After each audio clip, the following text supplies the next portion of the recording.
В ефірі «Тема дня», у студії для вас працює Тарас Ібрагімов. У найближчі півгодини будемо говорити про роботу журналістів об'єднання «Кримська солідарність» в окупованому Криму. Почнемо з новин, які, власне, зумовили обговорення цієї теми. 2 дні тому в окупованому Сімферополі, саме 3 листопада, біля будівлі підконтрольного Росії Кримського гарнізонного військового суду співробітники окупаційної поліції затримали 2 журналістів Кримської солідарності – Вілена Темир'янова та Абляміта Зіядінова. Разом з кореспондентами також затримали активіста Ерфана Бекірова. Того дня у будівлі Кримського гарнізонного військового суду у форматі відеозв'язку з військовим судом у російському Ростові-на-Дону оголошували вирок у черговій сфабрикованій справі Хізбут-Тахрір. Мова йде про політв'язнів, фігурантів красногвардійської групи Хізбут-Тахрір Рустема Емір-Усеїнова, Арсена Абхаїрова та Ескендера Абдулганієва. 3 політв'язнів кримських татар сумарно засудили до 42 років в'язниці суворого режиму. Під будівлею суду у Сімферополі, аби підтримати політв'язнів та їхніх рідних, зібрались сотні кримських татар. Журналісти Кримської солідарності Вілен Темир'янов та Абляміт Зіядінов вели репортаж з-під суду. Співробітники поліції затримали їх та активіста Ерфана Бекірова, коли більшість небайдужих кримських татар вже почали розходитися. Відразу після затримання кореспондентів та активіста відвезли у відділок поліції, де на них почали складати адміністративні протоколи. Про те, що відбувалось у відділку поліції, ми поговоримо трохи згодом, а до нашої розмови долучається правозахисниця, активістка, журналістка Кримської солідарності Лутфіє Зудієва. Лутфіє, доброго вечора. Добрий вечір, Тарас. Лутфіє, та ситуація, яку ми спостерігали 3 листопада під будівлею суду, чи вона є звичною справою, чи все-таки винятком з правил, і в яких умовах загалом доводиться працювати журналістам Кримської солідарності? Дело в том, что давлению журналисты в Крыму подвергаются не первый год. Это системная практика с 2014 года. И, конечно же, гражданские журналисты, стримеры, блогеры не исключение, если они не разделяют провластные пропагандистские позиции. И в данном случае риски для гражданских журналистов такие же, как для профессиональных журналистов. И они в гораздо более уязвимом положении, потому что за профессиональными журналистами стоят редакции, профсоюзы журналистов. И, как правило, в случае их задержания или системного давления на них, в их поддержку часто выступают коллеги. Ситуация с гражданскими журналистами немножко сложнее, поэтому они периодически сталкиваются с вызовами для себя в виде преследования на уровне административного или уголовного законодательства. В частности, несколько наших гражданских журналистов находятся уже под арестом и преследуются в рамках уголовных дел. Лутфія, от про підтримку, яку ви, власне, говорите, яка потрібна журналістам Кримської солідарності. 9 журналістів Кримської солідарності наразі перебувають за ґратами за сфабрикованими політично мотивованими справами. 2 з них, Ернес Аметов та Наріман Мемедімінов, вийшли на свободу. Ернеса суд виправдав за звинуваченням у причетності до організації Хізбут-Тахрір. Він 3 роки просидів у тюрмі. Наріман вийшов на свободу, відбувши весь термін покарання – 2,5 роки в'язниці. Отже, у мене запитання. Україна та світова спільнота визнають громадянських журналістів Кримської солідарності політв'язнями і все-таки говорять про свою солідарність і про їхню підтримку. Але якщо говорити про запит з боку Кримської солідарності і журналістів з Криму до України і до світової спільноти, яким він міг би бути? Вот буквально сегодня мы получили копии писем, которые отправили из Европейского парламента нашим арестованным гражданским журналистам Осману Рехмеметову и Ремзи Бекирову. Я думаю, что вот подобные инициативы, когда в колонии, в СИЗО пишут письма, когда направляют запросы, когда с помощью такой публичной поддержки дают российским властям понять, что эти люди находятся под вниманием не только правозащитников или общественных активистов, а под вниманием государственных органов. И к их судьбе есть особенное какое-то внимание, то это и защита в местах, где они отбывают заключение, и, конечно же, превентивная мера для того, чтобы подобных уголовных дел или административных дел не было в будущем. Потому что, к сожалению, практика показывает, что преследование начинается с административных дел, а потом в системе они превращаются в уголовное преследование. В частности, вот то, что происходило 3 ноября возле здания суда, когда были задержаны гражданские журналисты, которые работали там по редакционному заданию в том числе. Это вот как раз-таки такой пример, когда все начинается с административного преследования, люди попадают в поле внимания силовых структур, а дальше запускаются более серьезные механизмы. Лутфія, у нас є коментар журналістки, директорки громадської організації «Детектор Медіа» Галини Петренко. Давайте послухаємо разом і продовжимо нашу розмову. Росія, звичайно, дуже сильно пересмикує, тому що в міжнародній практиці журналіст цілком може бути фрілансером, і їх дуже багато таких журналістів. Вони зазвичай в таких респектабельних країнах підтверджують свій статус приналежністю до професійної спілки. Звичайно, кримські журналісти могли би вступати до певних об'єднань українських, але я не впевнена, чи це їм не загрожуватиме ще більше. Отже,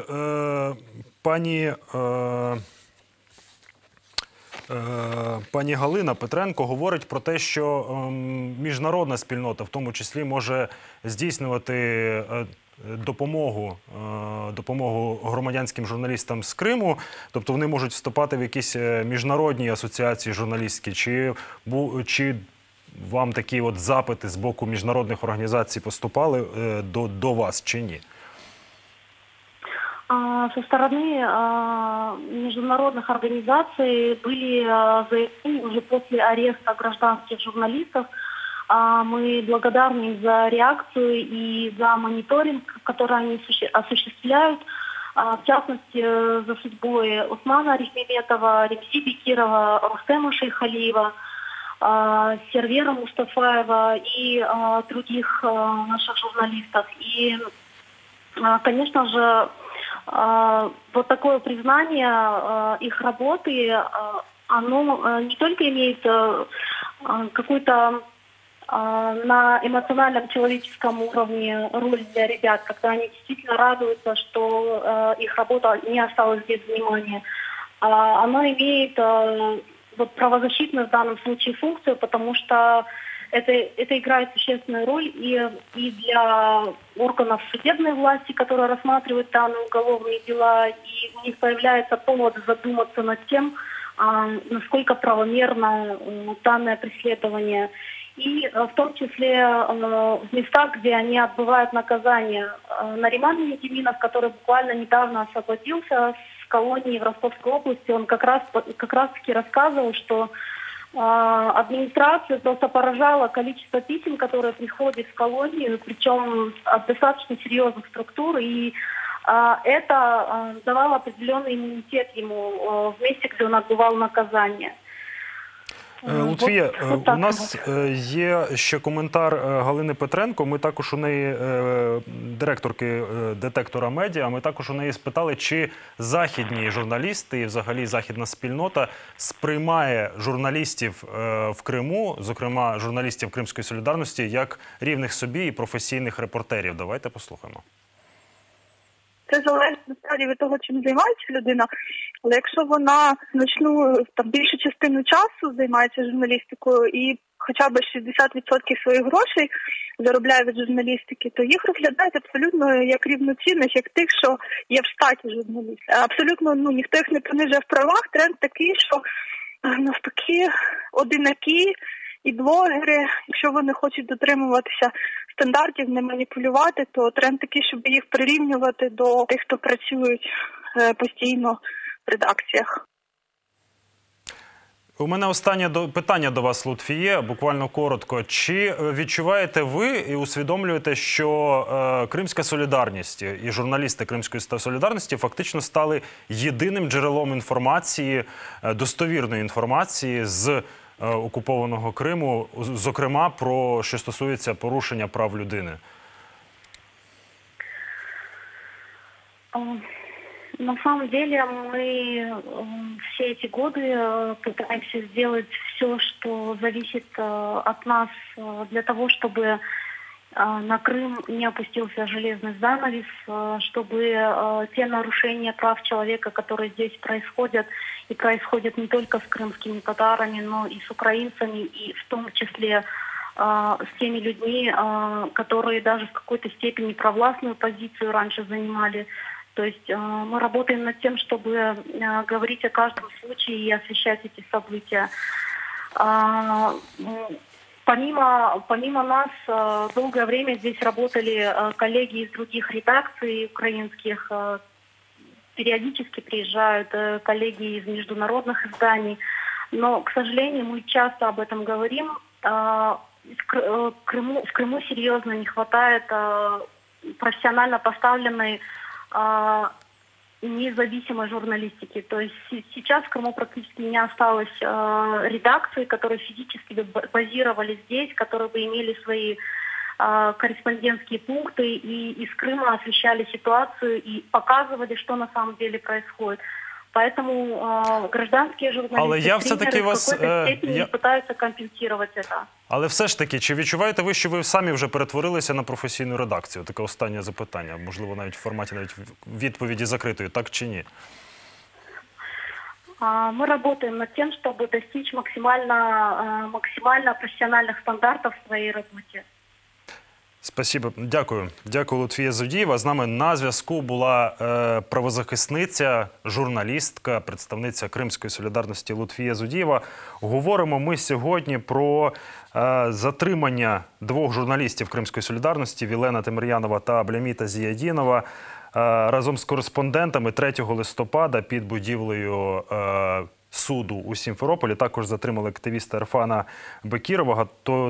Того дня у будівлі Кримського гарнізонного військового суду у форматі відеозв'язку оголошували вироки у черговій сфабрикованій справі Хізбут-Тахрір. Мова йде про політв'язнів і фігурантів красногвардійської групи Хізбут-Тахрір Рустема Мірусеїнова, Арсена Абхаїрова та Ескендера Абдулганієва. Журналісти Вілен Темир'янов та Абляміт Зіядінов того дня висвітлювали, що відбувається під будівлею суду, де оголошували вирок. Після затримання кореспондентів відразу відвезли у відділок поліції, де на них почали складати адміністративні протоколи. Їх доставили у відділок поліції. Давайте подивимося, як співробітники поліції не пускали у відділок адвоката Айдера Азаматова, який приїхав надати юридичну допомогу двом журналістам та одному активісту. Еще раз, сотрудник полиции, я к вам обращаюсь официально. Адвокат Азаматов, вот мое услуга. Согласно 58-му приказу ДСП зафиксируйте мое прибытие. Если вы меня не пропускаете, я вас не пропускаю. вы нарушаете федеральный закон. Вы как сотрудник полиции, как публичное лицо, не вправе говорить о том, чтобы я убрал телефон и чтобы я вас не снимал. Я не говорю, чтобы... Да, поэтому, чтобы вы понимали, я веду видеосъемку, хорошо. Сообщаю вам. Что я прошу, чтобы вы меня пропустили к своему подзащитному я не пропущу для оказания юридической без помощи. Сотрудника полиции, который ведет дело, он должен выйти за вами. Согласно 58-му приказу ДСП о введении мер антитеррористической защиты зданий и сооружений, я не имею права пропускать людей в здание. Отже, а з нами на зв'язку адвокат Рустем Кемілєв. Він також прибув того дня у відділок поліції в Сімферополі, аби надати юридичну допомогу та захистити журналістів і свого підзахисного, одного із журналістів. Рустем, добрий вечір. Рустем Кемілєв з нами на зв'язку. Рустеме, чи чути вам нас?